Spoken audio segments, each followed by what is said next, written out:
Joy University, best emerging university in South India. For admissions, contact.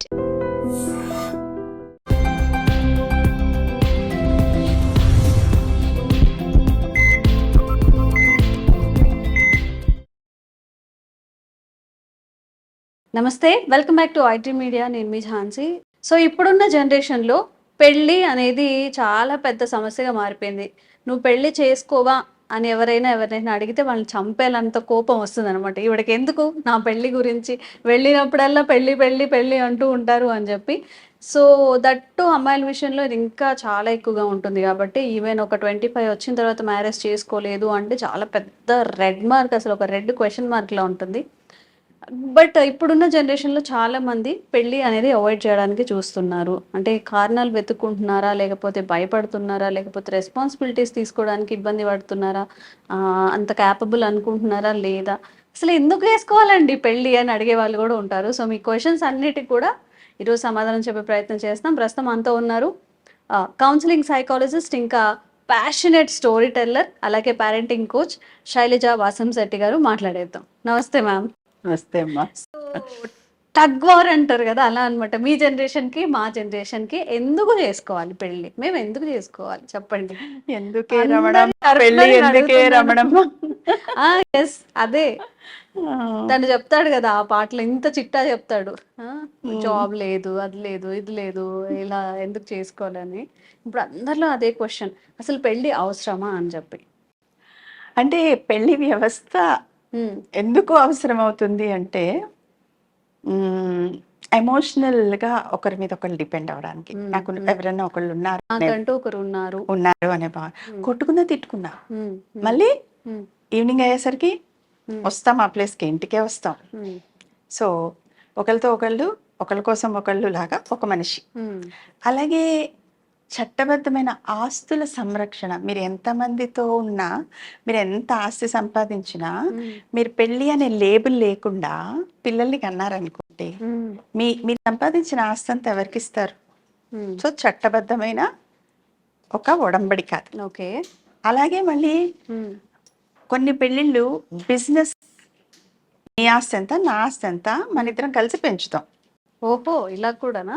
పాతకాలంలో జరిగేదా? ఇప్పటికీ జరుగుతున్నాయి. మీరు కొంచెం కీన్ గా చూడండి. అవునా? మూవీ స్టార్స్, బిజినెస్ వాళ్ళని if you see keenly observe, definite గా రెండు సామ్రాజ్యాల్ని కలిపేలాగా ఉండేలాగా. అంటే మీ బిజినెస్ మా బిజినెస్ కలిస్తే మనం ఇంకా డెవలప్ అవ్వచ్చు. సో అవి అప్పుడు ఉన్నాయి, ఇప్పుడు ఉన్నాయి.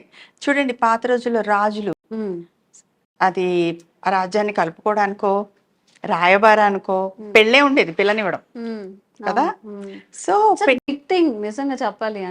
It's a big thing and it is a connection. And ఇప్పుడు పాత రోజులు ఇంకా ముందుకు వెళ్ళామనుకోండి, రాజులు మీకు డౌట్ రావచ్చు, ఏమంటే రామాయణంలో రాముడికి ఒకటే భార్య, కానీ దశరథుడికి ఎందుకు అంతమంది భార్యలు? అప్పుడు ఎలా ఉండేది, వాటర్ ఈ దేశం నుంచి ఆ దేశంలోకి రావాలంటే వాళ్ళకి సంబంధ బాంధవ్యాలు కావాలి. సో ఆ ఇంటి అమ్మాయి మన ఇంటి కోడలు అయింది అనుకోండి, ఈ అబ్బాయి ఏమవుతాడు, ఆ ఇంటికి అల్లుడు అవుతాడు. మర్యాదక పూర్వకంగా గొడవలు పడకుండా నీరు సప్లై అవుతుంది. రాకపోకలు, వ్యాపారాలు అన్నీ కూడా సక్రమంగా జరుగుతాయి. సో ఫస్ట్ ఎవరైనా యుద్ధానికి వస్తున్నారంటే పిల్లకి ఇష్టమా, ఇష్టం లేదా, అలాంటిది ఏం లేదు. దానికి వయసు ఉందా, వయసు లేదా కూడా చూసేవారు కాదు. ముందు పిల్లని ఆఫర్ చేసి సంబంధం కలుపుకుంటే అక్కడ మర్యాద, ఈ ఇంటిని ఈ దేశపు అల్లుడిని నేను అని చెప్పి అక్కడ అలయన్సెస్ అంటాం, సంబంధ బాంధవ్యాలు స్థిరపడేవన్నమాట. సో అలాగే ఆ దశరథుడి కాలంలో కూడా మీరు కొంచెం వెనక్కి వెళ్ళి హిస్టరీ కనుక చూస్తే, ఆ దేశాల మధ్యలో నీటి సరఫరాలకి వాటికి అంతరాయాలు రాకుండా అలా చేసుకున్న మ్యారేజెస్, కొన్ని ఇష్టపడి చేసుకున్నవి ఇలా ఉంటాయన్నమాట. సో ఆ పెళ్ళి ఏంటి అంటే emotional support, mental support, physical support. ఆ ఫిజికల్లీ కూడా ఎవరితో పడితే వాళ్ళతో వెళ్ళడం అనేది ఆటవికం, మళ్ళీ ఆటవికంలోకి వెళ్ళిపోతున్నట్టే కదా. ఎవరితో అంటే వాళ్ళతో వెళ్ళటం, ఎవరితో అంటే వాళ్ళతో పిల్లల్ని కనడం. సో అలా వెళ్ళిపోతుంది మళ్ళీ. కాబట్టి తీసుకొచ్చి ఒకరికి ఒకరు కష్టమో నిష్ఠూరమో ఉండండి, కలిసి ఉండండి, ఏర్పరచుకోండి ఒక బంధాన్ని. ప్లస్ మీకు పెళ్ళి ఇదివరకు ఎలా ఉండేదో తెలుసా, వాళ్ళ కాస్ట్లో పిల్లనే, వాళ్ళ దగ్గర రిలేషన్ పిల్లనే చేసుకునేవాళ్ళు, వాళ్ళ ఊర్లోనే చేసుకునేవాళ్ళు. తర్వాత ఎందుకు, ఆస్తులు పోవద్దు, పిల్ల కళ్ళ ముందు ఉండాలి, వేరే వేరే ఇంటికి వెళ్ళిపోతే దగ్గరగా ఉండాలి, ఇలా అన్నమాట. ఫస్ట్ వాళ్ళ ఏరియాలో, ఫస్ట్ వాళ్ళ కుటుంబంలోనే, తర్వాత వాళ్ళ ఊర్లోనే, ఇక కాకపోతే అప్పుడు పక్క ఊరికి, ఆ తర్వాత అట్లా అట్లా. ఇప్పుడు ఎలా అయిపోయినాయి, ఎక్కడైనా ఎక్కడైనా సరే నాకు నచ్చితే నేను మెచ్చితే లాగా. సో అది inter caste, inter religious, inter continental, international, ఏదైనా అయిపోయినాయి. అయిపోయిన దాన్ని, అంత ఇష్టపడ్డ దాన్ని కలిసి బలంగా ఉంచుకోవడానికి, ప్లస్ మనం అనుకున్నట్టు at the end of the life నలుగురితో తిరుగుతారు, నలుగురితో ఉంటారు. మీరు ఎమోషనల్గా ఉండాలి హెల్త్ కోసం, కానీ ఇప్పుడు security, mental security, social security, financial security, ఇవన్నీ కావాలంటే మరి ఎలా? పిల్లలు అంటారు ఇవాళ రోజున మీరు అన్నట్టు, మాకు పెళ్ళెందుకు, ఎక్కడో హోమ్లో ఇచ్చేస్తాం, మేము వెళ్ళిపోతాం. కానీ at the end of the life నాన్న ఎమోషనల్ సపోర్ట్ ఒకటి ఉంటుంది. ఎన్ని ఇయర్స్ కలిసి ఉన్నాము, నేనేంటో నువ్వేంటో ఒకరికొకరు తెలుసు. సో లాస్ట్ స్టేజెస్లో ఆ ఎమోషన్ అక్కడ చూపిస్తుంది అనమాట. సో ఈ ఒంట్లో ఓపిక ఉన్నంత కాలం ఎవరో ఒకళ్ళు ఎక్కడో ఒకటి తిరిగేస్తాను, ఎక్కడో ఒకటి ఉంటాను అనుకుంటాం. కానీ స్థిరపడాలి అంటే మళ్ళీ ఒక గూడు కావాలి, ఆ గూట్లో వాళ్ళిద్దరు సెట్ అవ్వాలి. మళ్ళీ ఇప్పుడు చూడండి, ఇప్పుడు మనం పెళ్ళొద్దాం అనుకుంటున్నాం, చెట్టు కూడా అలాగే అనుకుంటే చిగుర్లు రావు, కొమ్మలు రావు, చిగుర్లు రావు, పళ్ళు రావు, పూలు రావు. మరి నెక్స్ట్ ఎక్స్టెన్షన్ రాదు కదా మ్యామ్. అంటే ఇలా క్వశ్చన్ చేయొచ్చో లేదో తెలీదు, బట్ జనాలకి బయట ఎలా ఉంది అంటే పెళ్ళి మాత్రమే చేసుకోవట్లేదు, లివింగ్లో ఉంటున్నారు, వాళ్ళు పిల్లల్ని కంటున్నారు. లైక్ ఫారినర్స్ ఎలా అయితే ఉంటారు, వాళ్ళు ఒక 30-20 ఇయర్స్ పిల్లలు పుట్టిన తర్వాత ఎప్పుడో మ్యారేజ్ చేసుకుంటూ ఉంటారు. అదే కల్చర్ ఇక్కడ రాబోతోంది కాదు, కొంచెం లివింగ్ అయితే స్టార్ట్ అయిపోయింది. మరి ఈ వాదనకి మరి ఏం చెప్తారు మీరు? అంటే అది okay, if they are comfortable in that okay. కానీ మళ్ళీ మనం అనుకున్నప్పుడు నెక్స్ట్ జనరేషన్ మెంటల్ హెల్త్, అది ఒక ఫ్యామిలీ, ఒక యూనిట్. ఇప్పుడు వాళ్ళు ఇద్దరు పెళ్లి చేసుకోలేదనుకోండి, మరి స్కూల్లో కానీ బర్త్ సర్టిఫికెట్లో కానీ ఏం రాయిపిస్తారు? పిల్లోడిని ఎక్కడైనా జాయిన్ చేయాలంటే మరి అక్కడ మీరు ఫాదర్ మదర్గా నమోదు చెయ్యరా? చెయ్యాలి కదా. మరి మెంటల్ సెక్యూరిటీ, సోషల్ సెక్యూరిటీ ఇవన్నీ చూడాలి కదా. మరి మీరిద్దరు లివింగ్ రిలేషన్లో ఉన్నప్పుడు పిల్లల్ని కనకండి, అంతే కదా. So you be yourself, don't go for children then. So అది కూడా లాంగ్ పిక్చర్ ఆలోచించండి. నేను ఎప్పుడు ఎవరొచ్చినా కౌన్సిలింగ్స్కి అదే చెప్తాను, ఇప్పటి సంగతి మాత్రమే ఆలోచించకండి, కొంచెం ముందుకెళ్ళండి. మీకు జనరలీ కంపెనీస్కి జాబ్కి వెళ్తే ఏమడుగుతారు, after 5 years where you want to be and what you want to be అని అడుగుతారు. మరి లైఫ్లో కూడా అంతే కదా. ఏం కావాలి, ఇంకో 5 ఏళ్ళు ఇలాగే తిరుగుతావా, ఇంకో 5 ఏళ్ళు ఇలాగే ఎంజాయ్ చేస్తావా, ఇంకా తర్వాత ఇంకో 10 ఏళ్ళు ఇలాగే ఉంటావా? మరి నీ హెల్త్, నీ బాడీలో ఉండే పొటెన్షియాలిటీ, నీ ఫైనాన్స్, చాలా ఫైనాన్షియల్గా యూ విల్ బీ స్టేబుల్ అనుకో. ఆ టైంకి ఎవరి కోసం ఖర్చు పెడతావు, ఎంత పర్సనల్గా ఖర్చు పెట్టుకుంటాను, నాకు నేనే ఖర్చు పెట్టుకుంటాను. మీరు అన్నారు ఎండ్ ఆఫ్ ద డే ఎవరో అంటే నాట్ ఓన్లీ మై క్వశ్చన్ ఇది, ఇప్పుడు అందరి తరపున ఏంటంటే, అందరి మెంటాలిటీ ఏంటంటే, ఎప్పుడో చివరి దశలో మనకు కావాల్సిన ఒక సపోర్ట్, తోడు కోసం మనం అనవసరంగా ఒక రిలేషన్షిప్ అనేది ఏర్పరచుకోవాలా? ఇప్పుడు ఎప్పుడో వచ్చే జాబ్ కోసం 1వ క్లాస్ నుంచి ఏబిసిడీలు చదవాలా, యూకేజీ నుంచి ప్లాన్ చేసుకుని చదవాలా? రావాలి అంటే చదవాలి కదా. మరి అప్పుడు ఎవరు వస్తారు నీకు తోడు? నీతో ఉండడానికి ఎవరుంటారు అప్పుడు తోడు? నేను మెయిన్ పెట్టుకుంటాను, నా దగ్గర మెయిన్ లానే ఉంటుంది. వాట్ ఐఎమ్ టెలింగ్, మీరు ఎంత ఆర్టిఫిషియల్ ఇంటెలిజెన్స్ ఓవర్ లుక్ చేసినా, ఎంత రోబోస్ ఉన్నా, ఎంత ఏమున్నా, at the end of the life emotional support అనేది చాలా ఇంపార్టెంట్. మ్యామ్, నిజంగా ఈ జనరేషన్కి అంత పేషెన్సీ ఉంది అంటారు? ఇప్పుడు పాతకాలంలో వైఫ్ ఆర్ హస్బెండ్ మంచాన్ని పడతారు అంటారు. మనం నార్మల్ లాంగ్వేజ్లో మాట్లాడుకుంటే ఆ మంచాన్ని పడినప్పుడు లేదా చివరి దశలో ఉన్నప్పుడు భార్య భర్తకి చాలా సేవలు చేస్తుంది, అత్తమామలకి చేస్తుంది, అందరికీ చేస్తుంది. ఈవెన్ వాళ్ళు మోషన్కి వెళ్ళినా క్లీన్ చేస్తారు, ఆ సిచ్యువేషన్ లో కూడా వాళ్ళని చూసుకుంటారు. ఇప్పుడు అంత పేషెన్స్ గా మీరు చూసుకుంటారు అంటారా? అన్నట్టు మెయిన్ని పెట్టుకుంటారు, ఎవరిని వదిలిపెట్టరు నాన్న. ఎందుకంటే ఎవరు అంత క్రూయల్ గా ఇంకా అంత హ్యుమానిటీ పోయి నడవట్లేదు, ఉంటున్నాయి. మీరు అన్నట్టు కుటుంబ వ్యవస్థ కొంచెం దాని Degrade ప్రభావం, అవుతోంది. దాని వైభవం తగ్గిపోతున్న తరుణంలో ఉంది, కరెక్టే. సో సో ఇక్కడ మళ్ళీ మీరు మాట్లాడితే ఇందాక అన్నట్టు lot many causes, factors.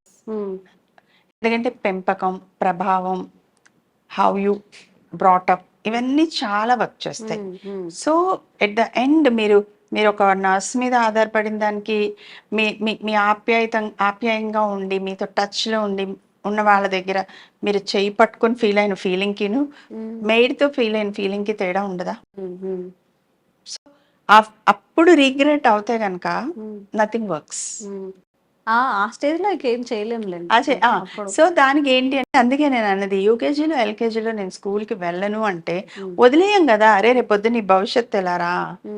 So మీరు ఇంత సంపాదించాలి అంటే అక్కడి నుంచి మీరు కష్టపడి చదువుకుంటూ పైకి రావాలి.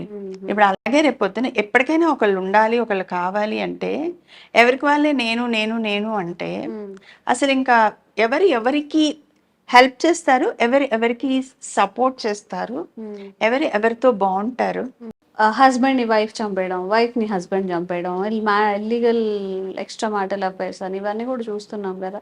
మేబీ దీని ఎఫెక్ట్ కూడా ఉండొచ్చు అనేది ఎంతవరకు అంటే దీనికి కూడా చాలా చాలా కారణాలు ఉంటాయి నాన్న. అదేమి ఒక్కరోజు ఎమోషన్తో చంపేరు. సమ్ డిఫరెన్సెస్ ఆఫ్ ఒపీనియన్స్ ఉంటాయి. చూడండి, ఈ మధ్య ఎవరో ఎనలైజ్ చేసి చెప్తేనే విన్నాను, ఒక 16-18 ఇయర్స్ అమ్మాయిని తీసుకెళ్ళి 40 ఇయర్స్ అబ్బాయికి పెళ్లి చేశారు. సో వాళ్ళిద్దరి మధ్యలో సెక్షువల్ కనెక్ట్ కానీ అవి ఎలా ఉన్నాయో మనకు తెలియదు. సో ఒక్కసారి భార్యాభర్త కలిసినా సరే ప్రెగ్నెన్సీ వచ్చే అవకాశం ఉంటుంది. అలా 1 or 2 times ఏమన్నా కలిసినా, లేకపోతే చాలా అప్పుడు కలిసినా కూడా పిల్లలు వస్తారు. మనం టోటల్గా ఇలా మీరు బయటకు చూసినప్పుడు ఏమవుతుంది, వాళ్ళిద్దరు ఉన్నారు, పిల్లలు ఉన్నారు, కానీ వాళ్ళ personal physical need, emotional need, అవతల వాడు ఎంత ఇంపార్టెన్స్ ఇస్తున్నాడు ఈ భార్యకి, ఆ శరీరానికి సుఖం వస్తుందా, మనసుకి సుఖం వస్తుందా, కావలసినంత ఆ మధ్యలో మెంటల్గా కంఫర్ట్ ఉందా లేదా, this all we're not analysing. ఒక కేసు తీసుకుంటే పేపర్లో ఏమొస్తుంది, ప్రియుడితో కలిసి భర్తను చంపేసిన భార్య. దాని వెనక రీజన్స్ మనం మాట్లాడట్లేదు. We're just focusing on the lady, just చంపేసింది ఎఫ్ఐఆర్ గురించి. ఆ ఎఫ్ఐఆర్ ఎందుకు వస్తుంది అది మనం ఆలోచించట్లేదు. అంటే పెద్దవాళ్ళు ఏదో ఒకటి చూసేయాలి, పెళ్లి చేసేయాలి, అబ్బాయికి అమ్మాయి నచ్చితే చాలు, ముందు అమ్మాయికి పెళ్ళి అయిపోతే చాలు. సో ఆ కంపాటబిలిటీ అది ఉందా లేదా, వాళ్ళిద్దరి మధ్యలో అవన్నీ వస్తున్నాయా రావట్లేదా, we're not counting and we're not bothering about. So మరి అలాంటప్పుడు డిఫరెన్సెస్ వస్తాయి కదా. ఇప్పుడు భార్యాభర్తలు ఉంటారు, ఫైనాన్షియల్ అవండి కలిసి బాగవచ్చు, విలువిచ్చి ఇద్దరు కూర్చొని మాట్లాడుకుని ఇందులోంచి బయటకు రావచ్చు. కానీ అలా మాట్లాడుకుని అలా చేసుకునే ఫ్యామిలీస్ ఎన్ని ఉంటాయి. సో అక్కడ ఏమవుతుంది, వీళ్ళు చనిపోతున్నారు, పిల్లల్ని చంపేస్తున్నారు. ఎప్పుడు ఉన్నాయి ఇవన్నీ. ఇప్పుడు మీడియా, పేపరు మీకు చూడండి, అదే స్క్రోలింగ్ నడుస్తూ ఉంటుంది. అదే చూడండి, ఒక మంచి విషయం జరిగి ఎవరైనా ఒక మెడల్ తెచ్చుకున్నారు, ఒకళ్ళు 60th యానివర్సరీ చేసుకున్నారు అంటే మీరు స్క్రోల్ చేస్తారా వాళ్ళని? చెయ్యరు కదా. సో ఇక్కడ నుంచి చూడండి, 60th యానివర్సరీ చేసుకున్న జంటలు ఉంటే స్క్రోల్ చేయండి వాళ్ళని. రేర్ గా దొరుకుతారేమో. ఏం లేదు, ఇంకా ఉన్నారు సమాజంలో, ఏం తగ్గలేదు. ఓకే, సో ఇదనమాట పెళ్లి ఎందుకు చేసుకోవాలి అనే దాని మీద ఇంకా కూడా మనకి చాలా డౌట్స్ ఉంటాయి కదా. మీరు కామెంట్స్ చేయండి, మీరు ఫేస్ చేసినవి, మీరు ఫేస్ చేస్తున్న భయాలు, పెళ్లి మీద మీకున్న అభిప్రాయం. నిజంగా ఇంకా ఏమైనా డౌట్స్ ఉన్నా కానీ కామెంట్స్ చేయండి, తప్పకుండా మనం మాట్లాడదాం. Thank you. వెల్కమ్ నా. Sir, one life lesson what medicine has taught you. Whatever you can do without expecting.